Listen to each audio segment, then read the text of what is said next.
Casemiro is leaving, that is confirmed. Manuel Ugarte is likely to follow, and Manchester United must now replace two midfielders in a single summer window, a club with a long and painful history of getting exactly this kind of decision completely wrong.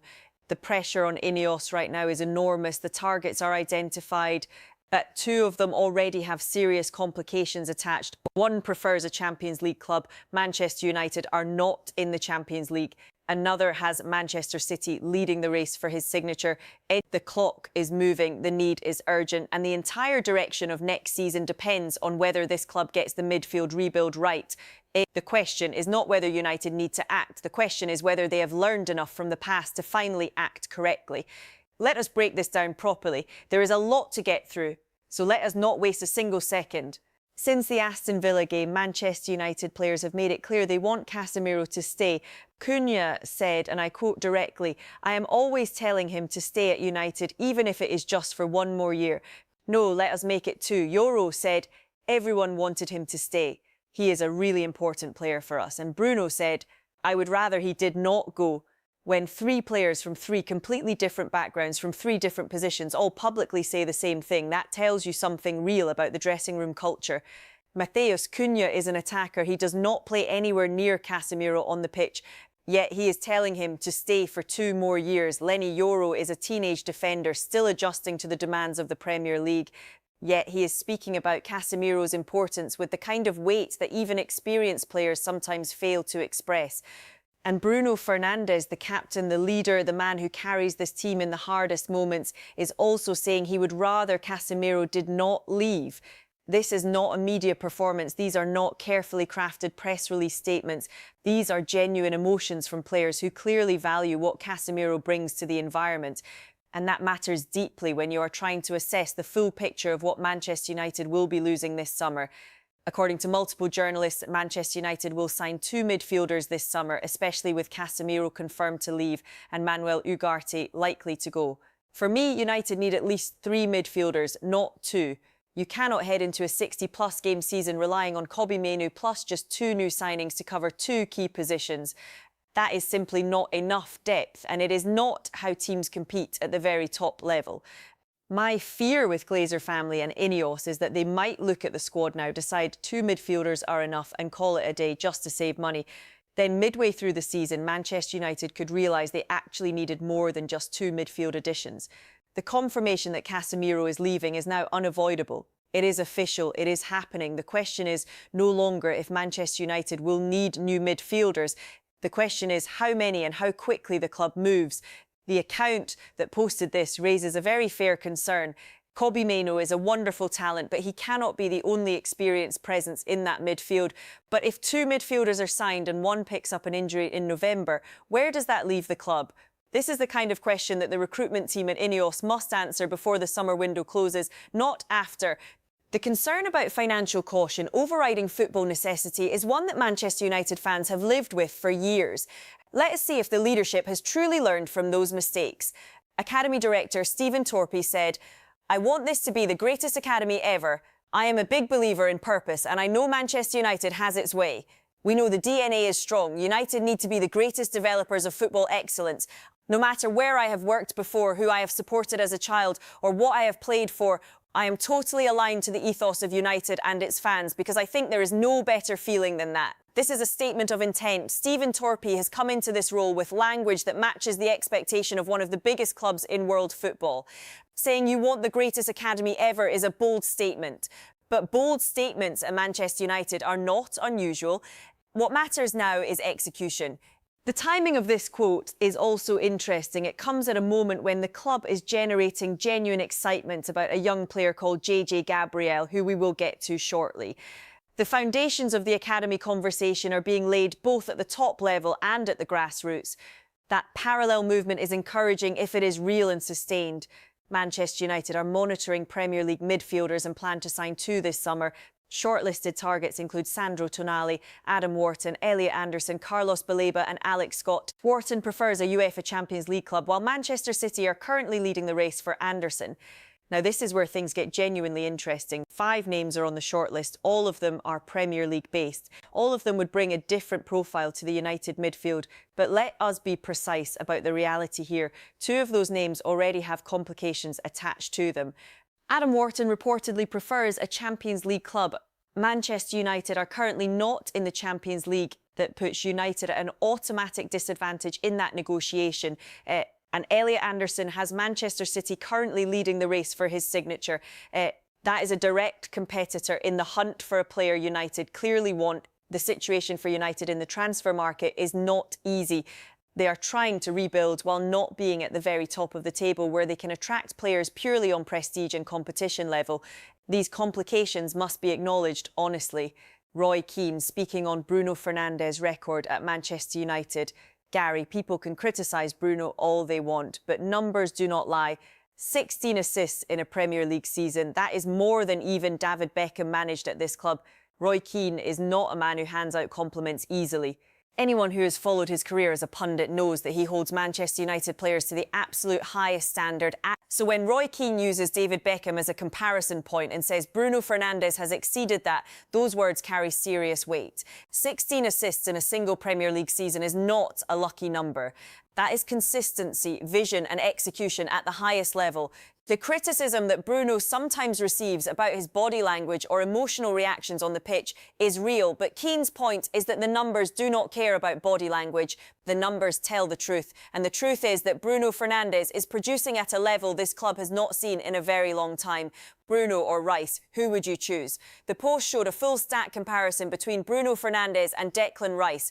The numbers were as follows. Goals, Bruno 7, Rice 4.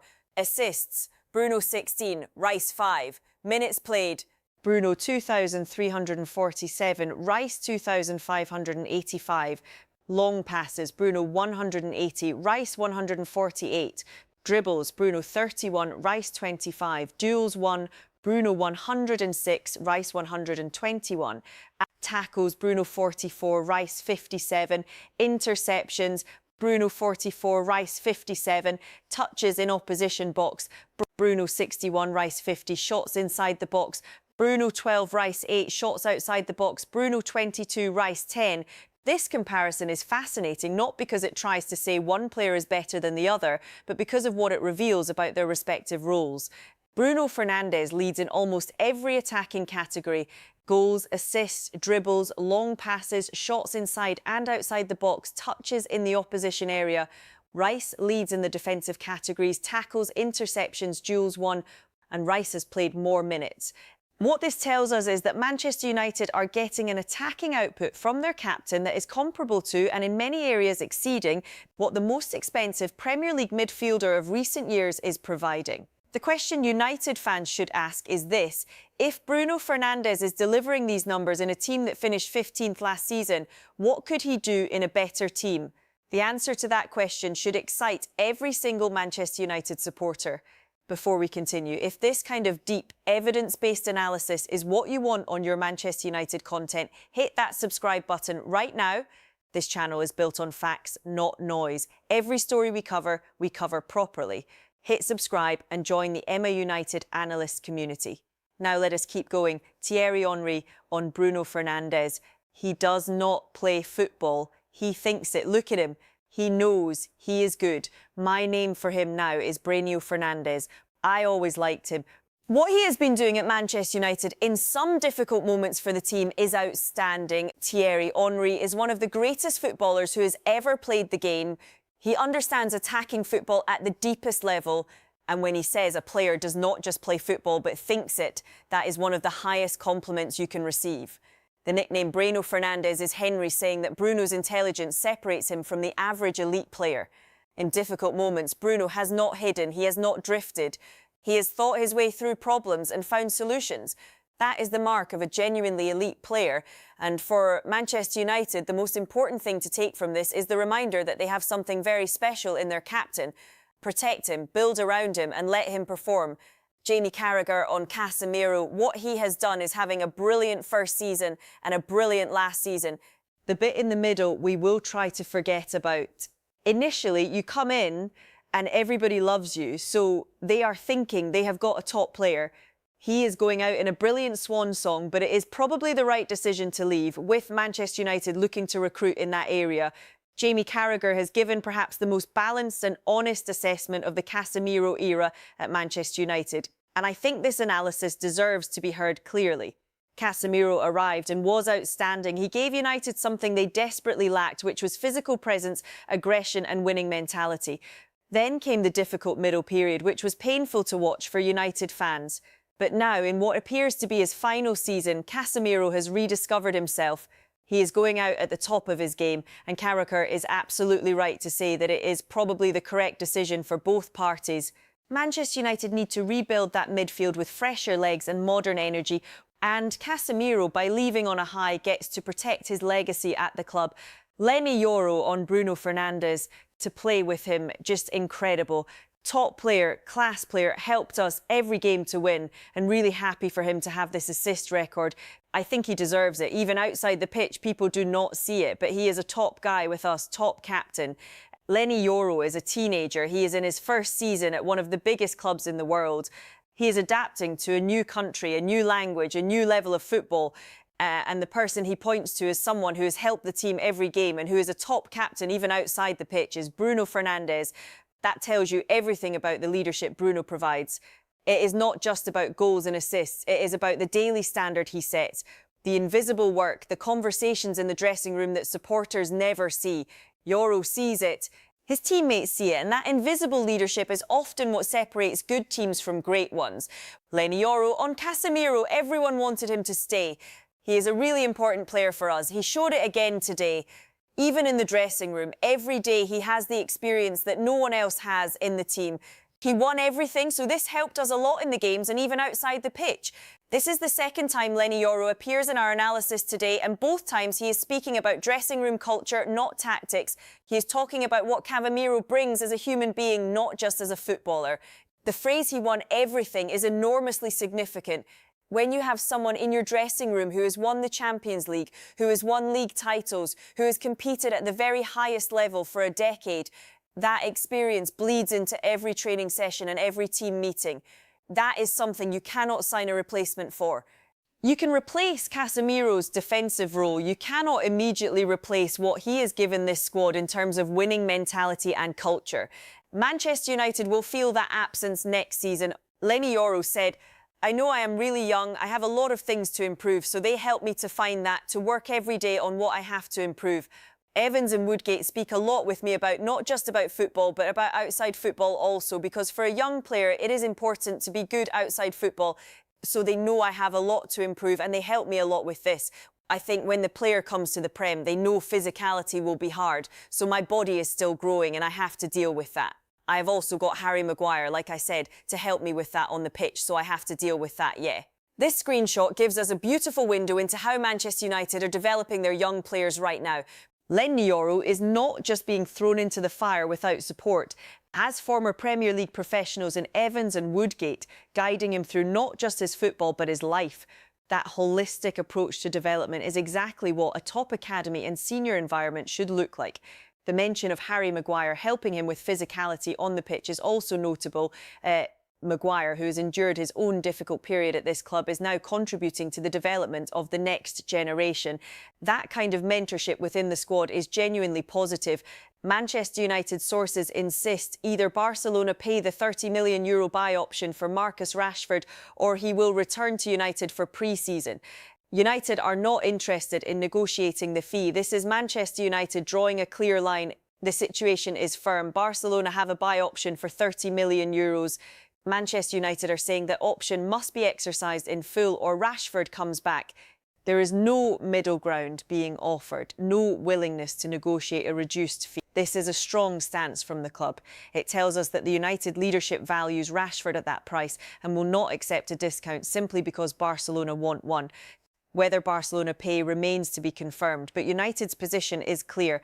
€30 million or Rashford returns for pre-season. That is the reality. Fabrizio Romano said United are absolutely buzzing with JJ Gabriel. Obviously no pressure because there are still ways to go before you say he is ready for the highest level. He will turn 16 in October. People at the club see him as the next big thing. They believe, as Arsenal have Max Baumann, they hope they can develop a similar talent in JJ Gabriel. When Fabrizio Romano uses the word buzzing, that is meaningful. This is a journalist who is extraordinarily precise with his language. And for Manchester United to be buzzing about a 15-year-old player is the kind of energy that suggests genuine belief in this talent. The comparison to Max Baumann at Arsenal is not a casual one. Arsenal have built a culture of developing young elite players and integrating them into the first team at the right moment. The fact that Manchester United are drawing that comparison for JJ Gabriel shows the ambition they have for him. He turns 16 in October. He is nowhere near the first team yet. But the excitement within the club is real, and that excitement matters because it tells us the academy is producing something worth being excited about. Rio Ferdinand said, "Who else is out there that you are going to say is the guy to go in there who is far more qualified than Michael Carrick?" And also, anyone you mention, there are still question marks with them. Does Luis Enrique know the Premier League? Can he adapt and get this team working? There are all questions. Everyone was asking about this team. Carrick has answered them. Are the players good enough? Well, they are good enough. They just needed to be coached better. I saw someone the other day and a lot of people talking about Carrick does not have the charisma because his post-match interviews are a little bit dour maybe. Michael Carrick does not get up for anything. I have seen him win the biggest trophies and I have seen him at the lowest of low days when we have been beaten in finals. The only thing he gets up or down about is a bit of house and garage. When he had a few beers, he is a garage fan, absolute madman. Rio Ferdinand knows Michael Carrick better than almost anyone outside of football management. They were teammates at Manchester United for years. And the point Ferdinand is making here is not simply a loyalty argument. It is a football argument. He is saying that before Carrick took over, the question was whether the players were good enough. And now that question has been answered. The players are good enough. The missing ingredient was coaching quality. Carrick has provided that. The charisma debate is interesting because Ferdinand is essentially saying that leadership does not always look like what people expect it to look like. Carrick is calm, he is measured, he does not perform. And according to Ferdinand, that steadiness is exactly what this squad needed. Official Matheus Cunha and Casemiro called up by Brazil national team versus France on March 26th and versus Croatia on March 31st. Both Matheus Cunha and Casemiro have earned their call-ups to the Brazil national team, and that deserves to be celebrated. For Casemiro, it is further confirmation that even at this stage of his career, he remains relevant at the international level. For Cunha, it is evidence that his form at Manchester United has been good enough to earn recognition from the national setup. These call-ups also remind us that Manchester United currently have players contributing to one of the most competitive international squads in the world. That is not something to overlook. Thierry Henry on Bruno Fernandes. He does not play football. He thinks it. I have always liked him. What he has been doing at United in some difficult moments is outstanding. His assists, yeah, be cocky. Why not? My name for him is Bruno Fernandes. This is the second time today that Thierry Henry has publicly praised Bruno Fernandes, and the consistency of his message is worth noting.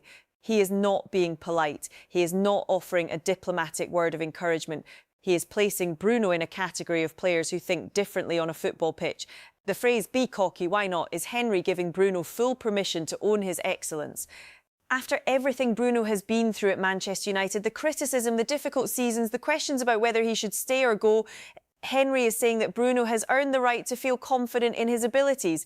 And the evidence on the pitch backs that up completely. Thierry Henry said, "The nickname I gave him is Bruno Fernandes. That guy thinks, we have to give him credit. He could have left. He could have said, this is not for me. He stayed. He fights every time. I adore him." This is perhaps the most powerful thing said about Bruno Fernandes in this entire collection of news stories. Thierry Henry is not just praising Bruno's talent. He is praising his character. Bruno Fernandes could have left Manchester United during the difficult years. There were moments when leaving would have been completely understandable. Other players in lesser situations have walked away. Bruno chose to stay. He chose to fight. He chose to be loyal to the badge, even when the results were not matching his personal standards. And now, in a season where things are beginning to turn, Bruno is reaping the rewards of that loyalty. Henry says he adores him. That word adore from a man of Henry's stature is as strong a compliment as a footballer can receive. Jamie Carragher said he, referring to Casemiro, is going out in a brilliant swan song, but it is probably the right decision to leave, with Manchester United looking to recruit in that area. End of screenshot, my analysis. Carragher's final word on Casemiro is clean and clear. Brilliant swan song, right decision to leave. United need to recruit. That is 3 separate truths compressed into one sentence. And when someone with Carragher's knowledge of the Premier League speaks in those terms, it is worth treating as a serious and balanced conclusion to the Casemiro conversation. Now let us bring all of this together using the broader analysis available to us and look at what it all means for Manchester United going forward. The central question for this summer is whether Manchester United can successfully rebuild their midfield the way they rebuilt their attacking line last year. The evidence suggests there is real reason for confidence, not blind optimism, but evidence-based confidence. Last summer, Manchester United entered the transfer market with a clear and urgent need. The attack was broken. The team scored only 44 goals the previous season. Rasmus Højlund had contributed only 4 Premier League goals. Something had to change dramatically. The recruitment team identified Benjamin Sesko as the priority target and signed him from RB Leipzig for £66 million. It was not a straightforward deal. Newcastle were also in the race. There were complications and pressure, but the deal was completed. And after a slow start, Sesko has come alive in 2026 and is now delivering at the level United hoped for when they signed him. But the situation was made even better by the surrounding decisions. United did not just sign Sesko, they also brought in Brian Mbeumo and Matheus Cunha, both Premier League proven, both ready to contribute immediately. The approach was intelligent. By surrounding Sesko with experienced attacking quality, they removed the pressure from his shoulders during the adjustment period, and that allowed him to find his feet without the entire season depending on him from day one. Now, contrast that with the rest of the striker market. Liam Delap, Victor Gyökeres and Nico Woltemade are all mentioned as players who were available and who have not met expectations for their respective clubs.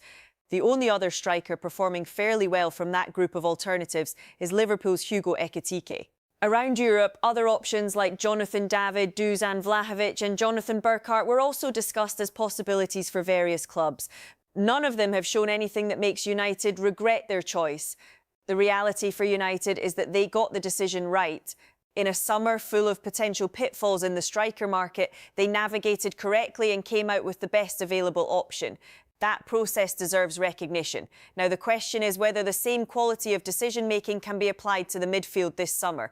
It is now clear that signing midfielders has historically been one of the most difficult things for Manchester United to get right. The situation going back to 2013 involved pursuing Thiago Alcantara and Cesc Fabregas before ending up with Marouane Fellaini. That pattern of failing to land the true targets and settling for lesser alternatives has haunted the club across multiple eras.